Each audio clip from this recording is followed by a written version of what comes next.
এই হচ্ছে একটা ডাটাবেস। এরকম ডাটাবেস আমাদের সবার কাছেই থাকে। HR, admin, finance, accounts, production যেখানেই কাজ করি, সেলস, এবং সব জায়গায় আমাদের একটা সিরিয়াল নাম্বারের প্রয়োজন হয়। আমরা ম্যানুয়ালি এভাবে সিরিয়াল নাম্বারগুলো দিয়ে থাকি। এই ম্যানুয়াল সিরিয়াল নাম্বারে যে ধরনের সমস্যা আমরা ফেস করি সেটা হচ্ছে ডাটা ফিল্টারিং করতে গিয়ে বা সর্টিং করতে গেলে সিরিয়াল নাম্বারগুলো ঠিক থাকে না। যেমনটি দেখুন, আমি একটা দিনের ডাটা যদি আমি ফিল্টার করতে চাই সেক্ষেত্রে কিন্তু আমার সিরিয়াল নাম্বারগুলো দেখেন এলোমেলো হয়ে যাচ্ছে। এই সমস্যা থেকে বাঁচার জন্য আমাদের আজকের এই ভিডিও। সো আমাদের ডাটাবেজে দুই ধরনের ইনফরমেশন থাকে। কখনো কখনো আমাদের নিউমেরিক ভ্যালু থাকে ডাটা শিটের মধ্যে, আবার কখনো কখনো আমাদের নিউমেরিক ভ্যালু নাও থাকতে পারে। সেই ক্ষেত্রে নিউমেরিক ভ্যালু যদি থাকে, আমাদের সিরিয়াল নাম্বারগুলো আমরা অটোমেটিকলি করব একভাবে, আর নিউমেরিক ভ্যালু যদি না থাকে তাহলে সিরিয়ালগুলো আমরা করব অন্য একটা ফর্মুলা দিয়ে। আমরা স্টেপ বাই স্টেপ দুটো ফর্মুলাই দেখব। তো আমরা শুরু করছি নিউমেরিক ভ্যালু থাকলে কিভাবে করব। আমরা প্রথমে সিরিয়াল নাম্বারের এইখানে এসে লিখব সাব টোটাল। কি লিখব? Sub total. এই যে দেখুন সাবস্টিটিউটের নিচে সাব টোটালটা আছে। এই সাব টোটালে আমরা ডাবল ক্লিক করি বা ইন্টার দিয়ে দিতে পারি। তো আমরা ডাবল ক্লিক করলাম। দেখেন আমাদের আরেকটা মেনু এখানে চলে আসলো। এখানে অ্যাভারেজ আছে, তারপরে 2 নাম্বার আছে কাউন্ট। আমরা এই কাউন্টটা ক্লিক করে নিব।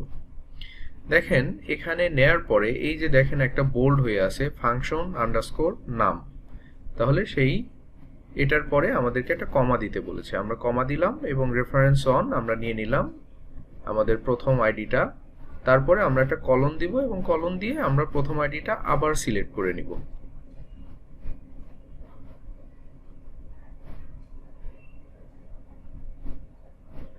ইন্টার অথবা ট্যাব দিয়ে আমরা এখান থেকে বের হয়ে গেলাম।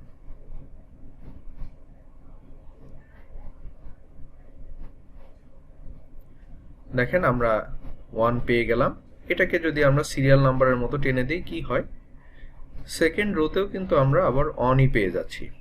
তাহলে আমরা যেটা করব, আমাদের এই সেলটাকে ফিক্সড করে দিতে হবে। আমরা ওই যে ডলার সাইন দিয়ে যেটা করি সেটা আমরা করব। আপনারা আপনাদের কিবোর্ড থেকে F4 অথবা ল্যাপটপ থাকলে ফাংশন F4 চেপে এই ডলার সাইন দিয়ে এটাকে লক করে দেন। এখন আপনি এটাকে টেনে দেন, এরপরে দেখবেন যে 1 2 3 4 এইভাবে পুরো সিরিয়ালটা হয়ে গেছে। আর এখন যদি আপনি ফিল্টার করেন,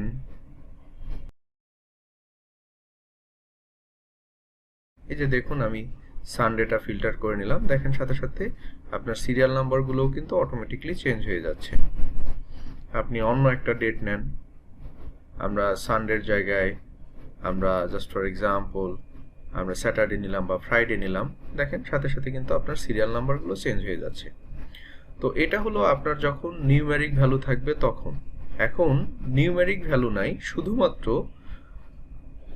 আমাদের কাছে ওয়ার্ডস আছে বা আমাদের কাছে লেটার্স আছে, সেক্ষেত্রে আমরা কি করব?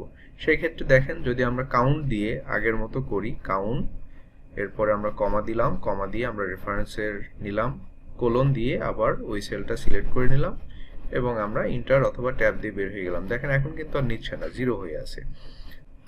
এটার জন্য আমাদের ফর্মুলা ইউজ করতে হবে সাব টোটালে গিয়েই, কিন্তু আমরা কাউন্ট না, আমরা করব হচ্ছে কাউন্ট এ। আমরা যদি কাউন্ট এ দিয়ে পরেরগুলো সেম কমা দিলাম, কমা দিয়ে আমরা ভ্যালুটা নিলাম, তারপরে কলন দিয়ে আবার এই ভ্যালুটাই সিলেক্ট করলাম এবং আমরা প্রথম যে সেলটা এটাকে আমরা ডলার সাইন দিয়ে দিলাম, দিয়ে এবার আপনি নিচের দিকে টেনে দেন অথবা ক্লিক করে আপনি দিয়ে দেন। এবার দেখেন আপনি যদি আগের মতো আবার ফিল্টার করছেন, এই সিরিয়াল নাম্বারগুলো অটোমেটিকলি চেঞ্জ হয়ে যাচ্ছে।